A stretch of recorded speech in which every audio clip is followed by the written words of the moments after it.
guys, it's Daniel here, back with another review. And I thought I'd just get another review out, just to add to my collection so I can make up for the lack of videos there have been in the last few years, I guess. Although, I did make quite a lot of videos in the last few years, but I guess around this time I would have made 5 videos for last year's, so this will be my 6th. So I really want to get a review out. And you may also remember that a while ago I have been reviewing movies I feel like are worth talking about. Many times I either review a movie that have recently come out, or I have to catch up on reviewing stuff that are in a different franchise or film franchise and all that. But today, I'm here today to make one of those reviews of a movie that I think I definitely want to talk about, that I've seen for the first time. And this movie, I think, is really good, that I think I definitely want to review it today. And that film is a philosophical drama movie called Two for Joy.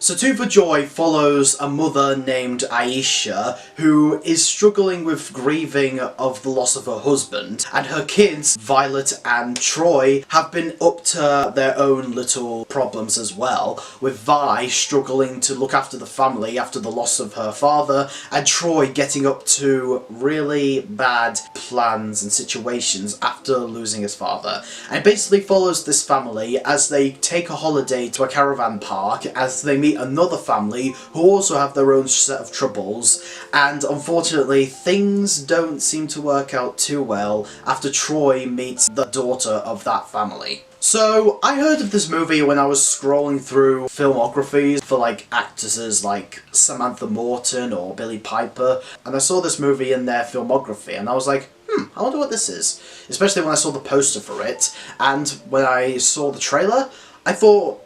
okay, that looks really nice. I mean, it doesn't seem like it has a big budget, but I can really tell that this doesn't really need a big budget. So, I decided to watch the movie, and what do I think about it?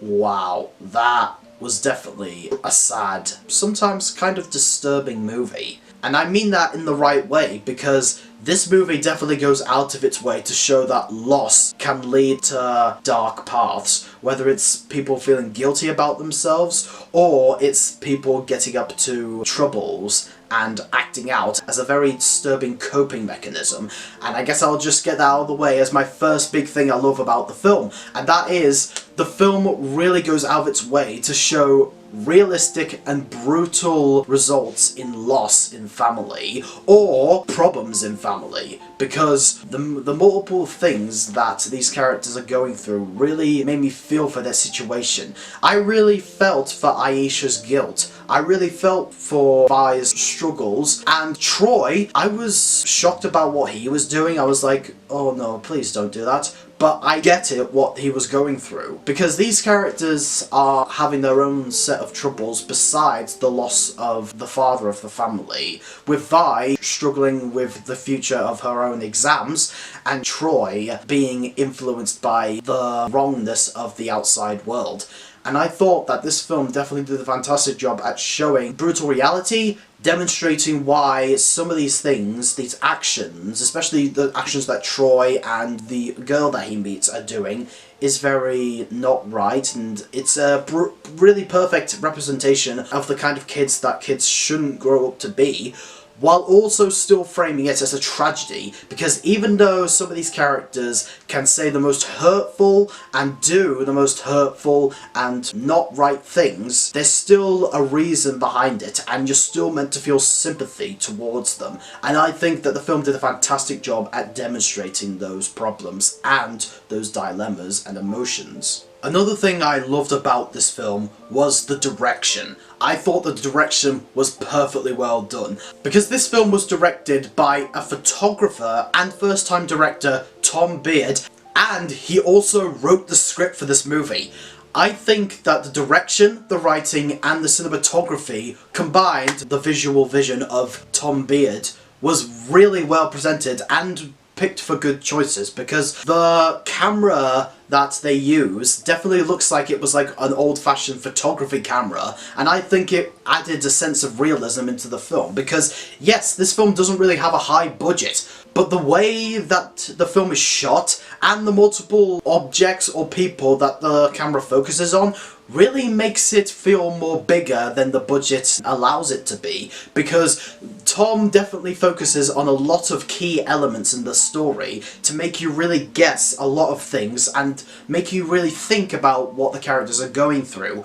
And I think that the writing for the movie is also fantastic, because there are also some lines that the characters say, and there's some aspects in the film that you may think are small, but can actually create bigger meaning and really give you some ideas about the various dilemmas and troubles that both of these families are going through, even when they don't exactly explore what the family that Aisha's family meets is going through. I mean, there are one or two moments where they do kind of explain it, but for the most part it really shows Lila and Miranda's, like, whatever they do or say are really just hints to their dilemmas, and I think that Tom definitely represented that very well. I really like movies that do that. In fact, come think of it, I'm making a final major project that also kind of has that writing, but I love that Tom really focuses that and puts details into the story, and I honestly can't wait to see what Tom Beard makes next. And I thought that for a photographer, he did a fantastic job shooting the movie, and for a director and writer, he did a fantastic job making these characters feel alive.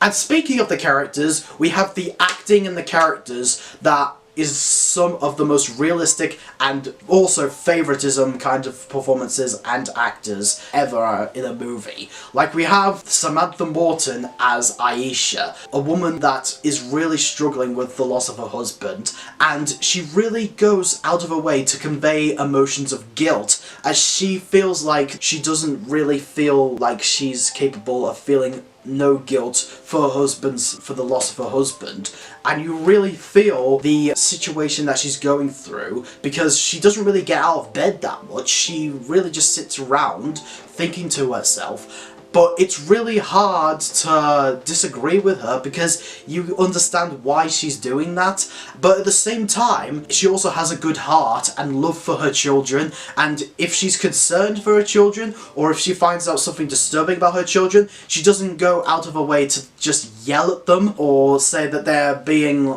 awful or anything. Instead, she comes to understanding of them, because even if she's dealing with her own problems, she still is considerate of others. And I think that she was a great presentation of a mother who feels loss, but also feels the need to be there for people. And even when she does accidentally let her tongue slip a bit, like if she does accidentally yell at her children, she apologises right away. And Samantha,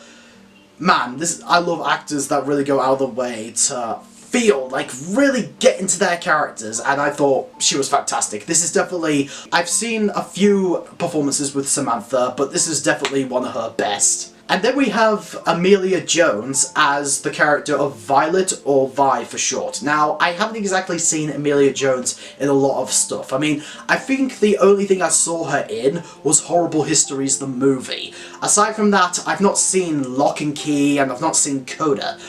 But I think that she also did a fantastic job in this film, because I did feel her situation, her stress, her worries about her exam, her frustration with her brother, and her concerns for her mother. And I think that Emilia really captured the thought process of a girl that is also feeling the loss, and feels like that she has to be there for her family, but also processing her thoughts about her own issues. And then we have Troy. Now, Troy, I think, really works as a representation of a young lad that's been influenced by some of the cruelest things that anybody does, to think that it's a coping mechanism for his feelings of losing his father.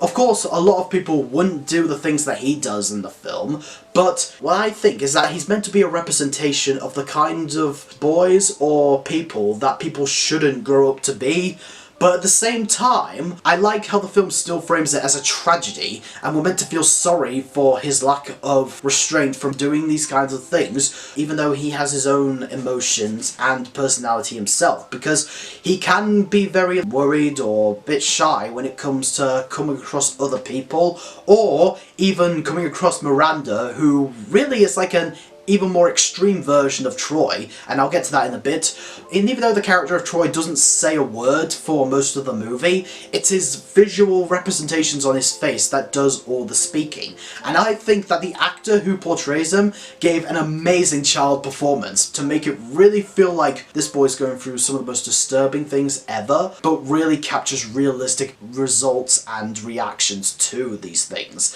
I think it's a fantastic child performance. And speaking of child performance, we also have Hilda herself, Bella Ramsey, as the character of Miranda. I really loved the,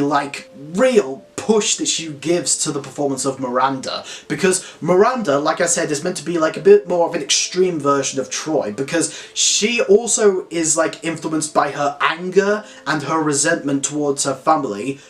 but is even more angry about it and curses a lot more than Troy. I mean, granted, Troy doesn't say a lot of words, but I think even if he did, she still does it at a high level, because she is aggressive to her family. She's aggressive to the outside world or anything, but has a bit of a sarcastic sense of humor while doing it. And she does really get to know Troy a bit more and helps him to unleash all of his resentment and emotions out by Miranda showing him around town, or showing him around areas, or just, I don't know, hanging out with him, and she really connects to Troy on that level. But at the same time, I adore that the film gives details about her own struggles, and even though you really feel that her actions are going too far, you still feel that bit of sympathy towards her, especially towards the end of the film, which I won't give away. And then we have Miranda's family, Lila and Lias, played by Billy Piper and Daniel Mays. They're siblings who are looking after Miranda,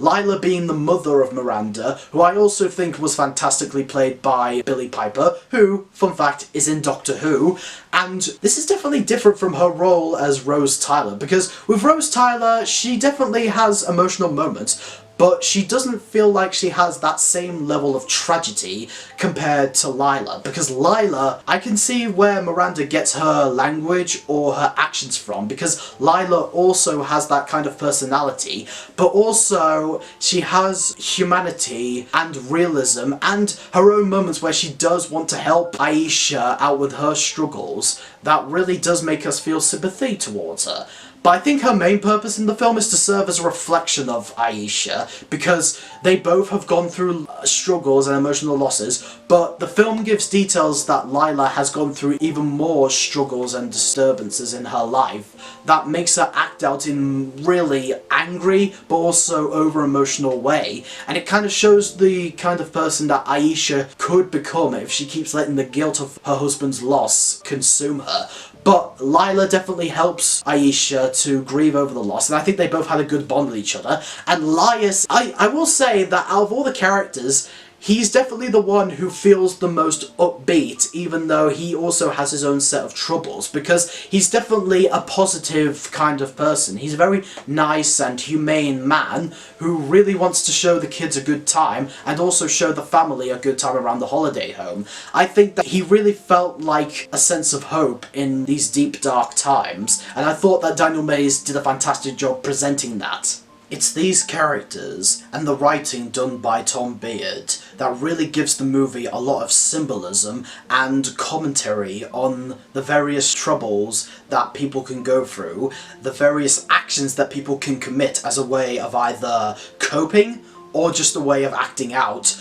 And I think that really the film definitely displays the kinds of people, like either kids or teenagers, that they shouldn't turn out to be, acting out as a way, as a coping mechanism, or just doing it in general, but mainly as a coping mechanism, because really the way to cope with either struggles or loss is to really express them to the people that care about you. And I think that the meaning of the title, Two for Joy, really reflects upon each of our three main characters. Aisha struggling with loss, but still having her two children to keep her joy up.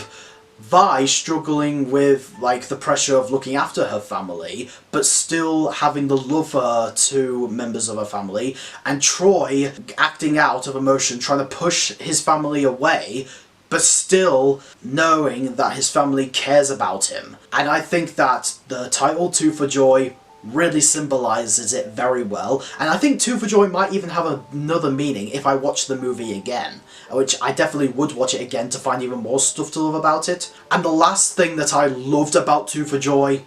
was its last third. That last third really helped every element that worked in this movie combinate in this last third, and like the last 30 minutes or something. I thought that it really made me worried, it made me sad, it made me really gather the deep meanings that these actions of characters commit, or objects, or